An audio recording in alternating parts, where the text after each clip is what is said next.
Assalamualaikum semua. Hari ini saya dan kawan-kawan akan membincangkan tajuk fonetik fonologi, iaitu bunyi bahasa dan bukan bunyi bahasa. Apakah yang dimaksudkan dengan bunyi bahasa? Bunyi bahasa ialah satu bunyi yang dihasilkan oleh alat artikulasi. Bunyi bahasa ni dia ada dalam semua bahasa di dunia, dan bunyi-bunyi bahasa ni dia digunakan dalam untuk kita, dalam pertuturan kita untuk kita seharian. Dan untuk menghasilkan bunyi ni ada organ-organ yang terlibat, yang digunakan oleh alat artikulasi, iaitu seperti hujung lidah, belakang lidah, bibir bawah, bibir atas, gusi, lelaki keras, lelaki lembut dan sebagainya. Okey, bagi bunyi bukan bunyi bahasa pula, yang dimaksudkan dengan bunyi bahasa ini ianya juga dihasilkan oleh alat-alat artikulasi seperti yang disebutkan tadi. Perbezaannya di sini adalah bunyi bahasa tersebut tidak bermakna, seperti kita berdehem, batuk. Perkara-perkara ini berlaku kerana pita suara kita tersepit atau tersekat dan maka mengeluarkan bunyi seperti batuk, seperti berikut. Itulah serba sedikit mengenai bunyi bahasa dan bukan bunyi bahasa dalam fonetik dan fonologi.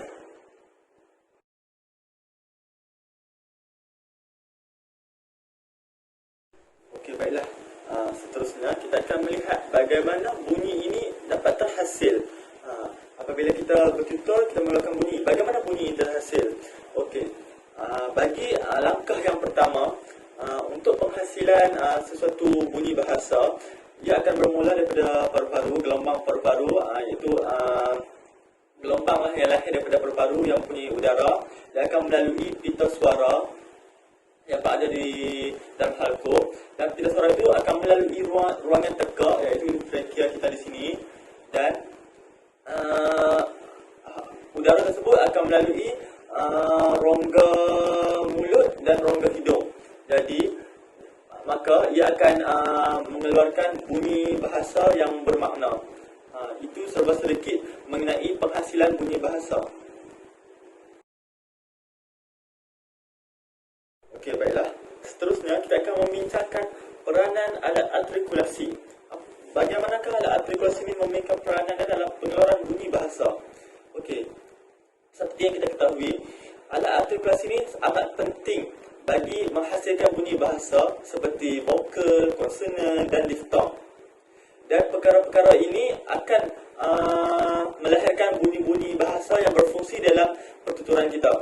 Okey, jadi kita akan melihat apa alat-alat untuk apa alat-alat pertuturan yang digunakan dalam untuk kita bertutur. Yang pertama, alat pertuturan yang kita gunakan ialah lidah. Apa fungsi lidah? Lidah ialah alat artikulasi yang terpenting dan yang paling aktif yang boleh kita katakan dalam pengeluaran bunyi bahasa. Bahagian lidah terbahagi kepada 4, iaitu kita boleh tengok hujung lidah, tengah lidah, hadapan lidah dan belakang lidah. Setiap bahagian lidah ini mempunyai peranan yang penting dalam kita untuk mengeluarkan bunyi bahasa. Sebagai contoh, hujung lidah merupakan bahagian paling aktif dan boleh digerakkan di mana-mana bahagian mulut untuk membuat penyekatan. Jadi untuk hujung lidah sangat penting untuk melakukan penyekatan, untuk dalam kita mengeluarkan sesuatu bunyi, bagi menjadikan bunyi itu bunyi yang sempurna. Jadi kita dapat lihat lagi lah, terdapat pelbagai alat-alat artikulasi seperti bibir atas, bibir bawah, gigi atas, gigi bawah, gusi, lelaki keras, lelaki lembut, anak tekak, hujung lidah, hadapan lidah, tengah lidah, belakang lidah, akar lidah, epiglottis, pita suara, rongga tekak, rongga hidung, rongga mulut, rahang, tengkorak dan sebagainya. Jadi perkara seperti ini memainkan peranan penting dalam menjadikan manusia untuk melakukan aktiviti seharian, dalam melakukan aktiviti pertuturan. Jadi itulah serba sedikit mengenai kepentingan peranan alat artikulasi dalam mengeluarkan bunyi bahasa. Jadi saya sambung ke rakan saya yang bersetuju dalam perbincangan ini.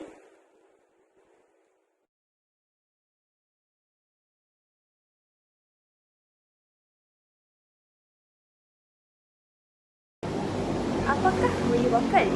Bunyi vokal ialah bunyi bahasa yang bersuara ketika menghasilkan udara dari paru-paru yang keluar berterusan melalui rongga tekak dan juga rongga mulut tanpa mendapatkan sebarang sekatan ataupun geseran.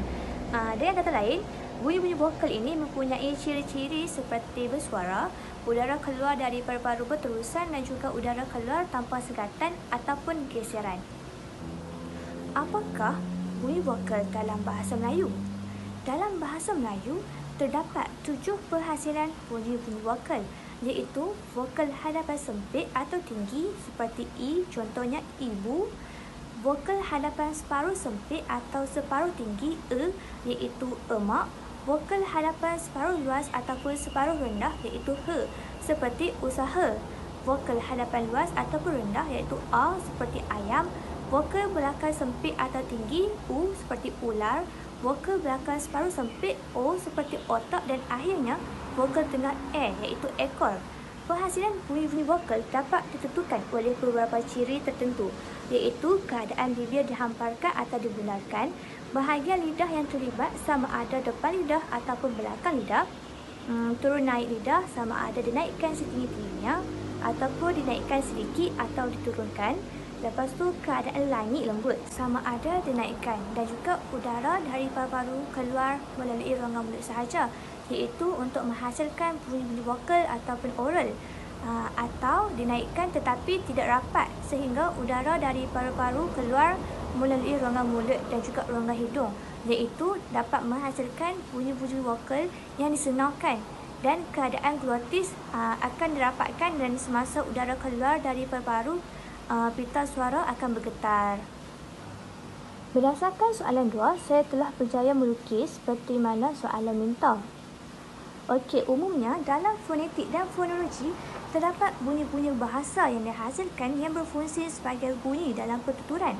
Bunyi-bunyi dapat dihasilkan apabila udara daripada paru-paru tersekat ataupun terhalang pada alat artikulasi seperti bibir atas, bibir bawah, gigi bawah, gusi langit keras, langit lembut, anak tekak, hujung lidah, hadapan lidah, tengah lidah, belakang lidah, akar lidah, epiglotis, pita suara, rongga tekak, rongga mulut, rongga hidung, rahang dan juga tengkorak.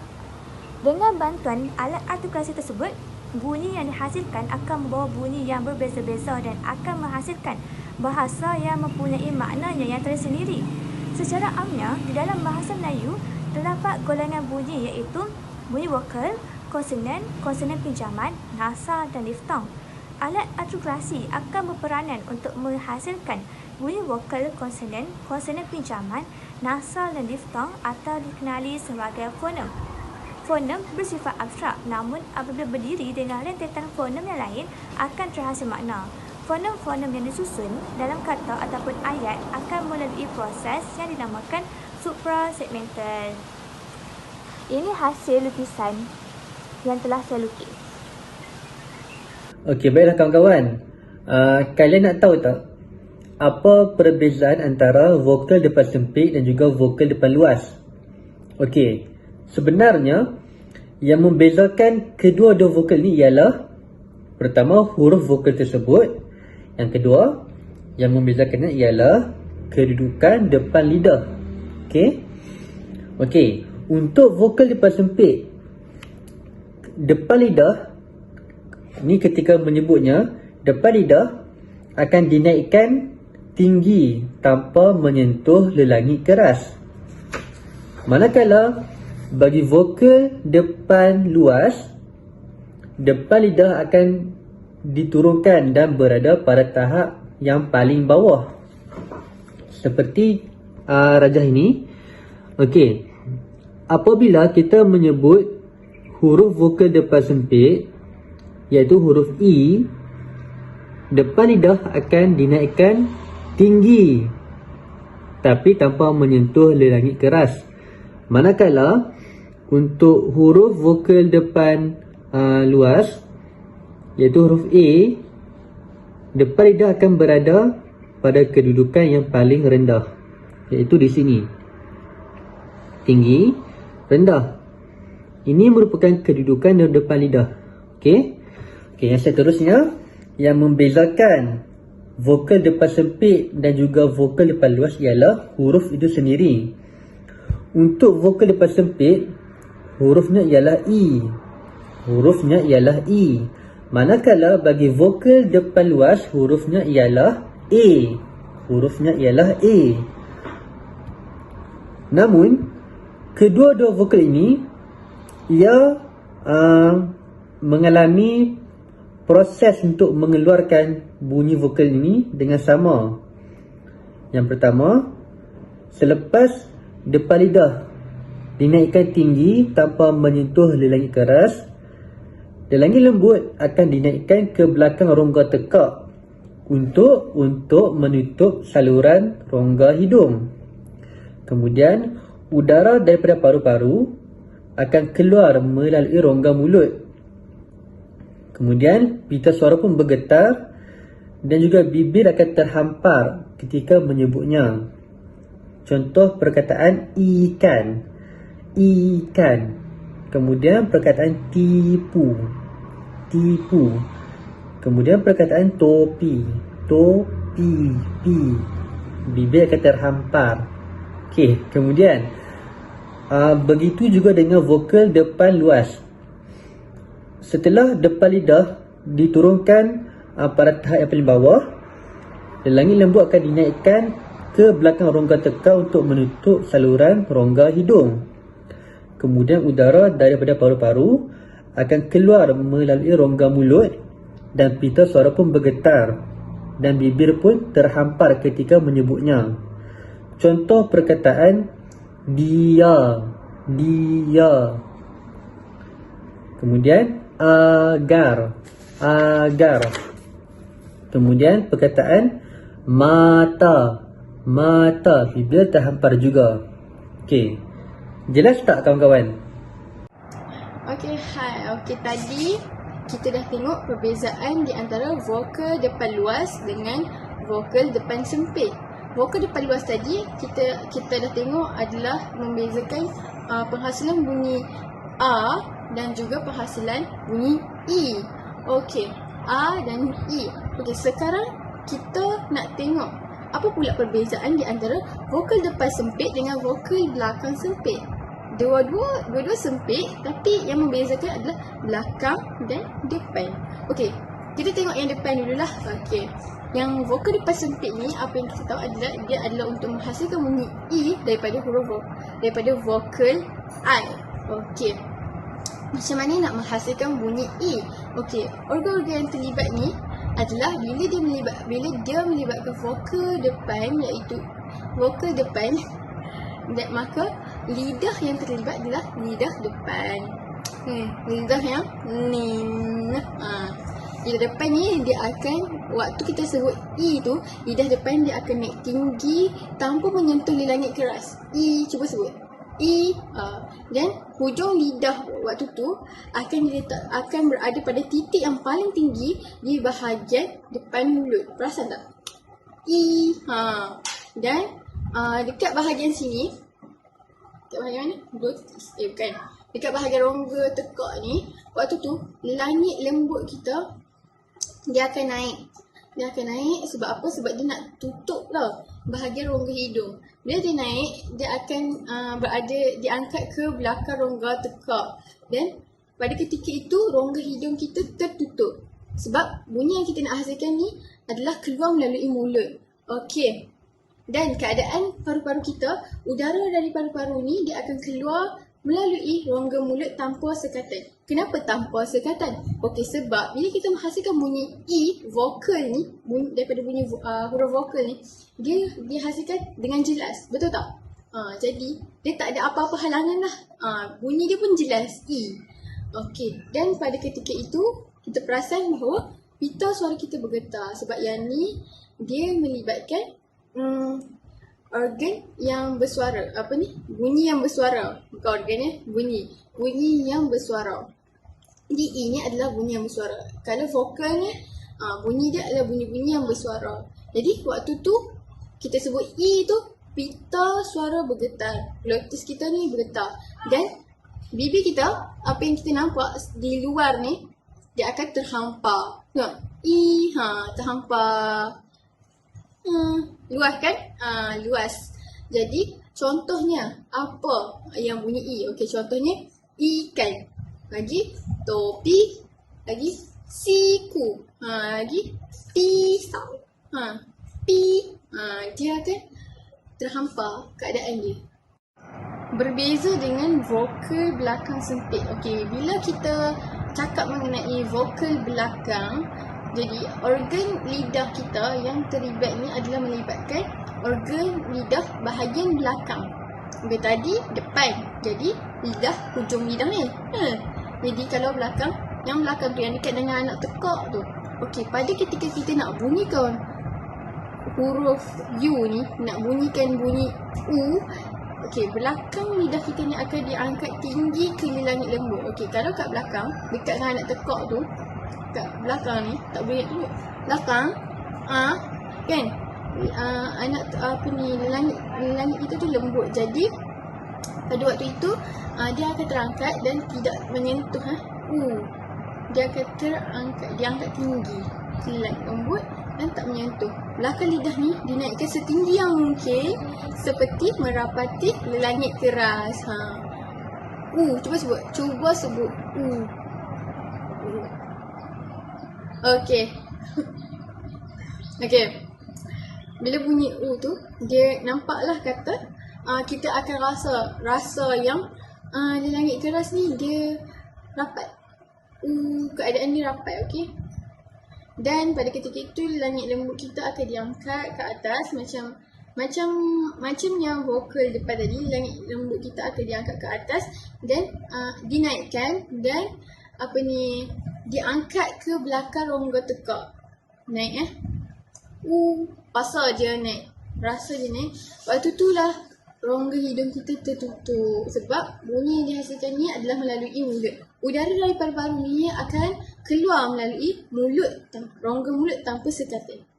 Tengok, jelas dia bunyi dan waktu tu pita suara kita pun turut bergetar di sini.